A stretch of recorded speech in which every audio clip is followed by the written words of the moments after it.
এটা কোনো কথা বলো? আমি ছুটি নিয়ে তোমার বাসায় আসলাম আর এখন তুমি মানে ছুটি না নিয়ে অফিস চলে যাচ্ছ। নিজেকে তাহলে ঘর জামাই করতে বলো।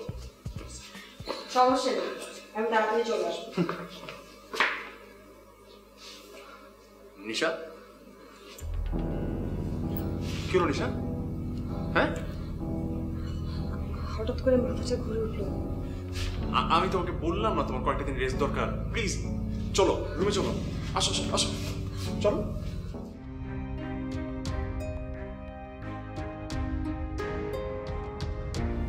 তুমি সকালে নাস্তা খেয়েছি? আসো।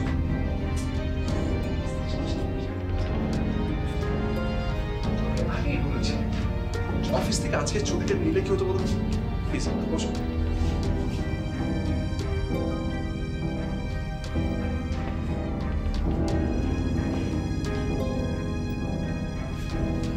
বসো তো, বসো, রেস্ট নাও। আমি তোমাকে আগেই বলেছিলাম আজকে অফিস থেকে ছুটি নাও। এমনিতে কয়েকদিন ধরে তোমার শরীরটা ভালো যাচ্ছিল না। আরে বাবা, মাথাটা হঠাৎ করে ঘুরে উঠলো।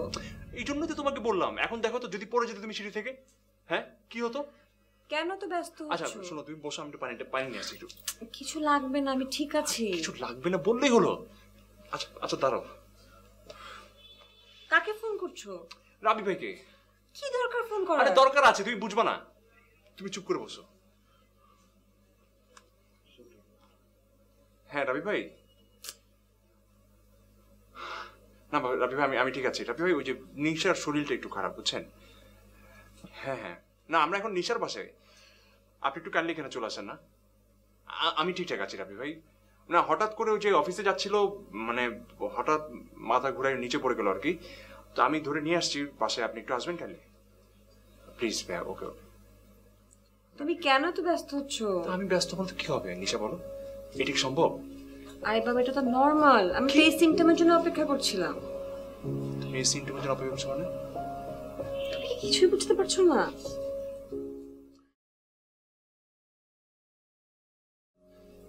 আমি তো মা হব।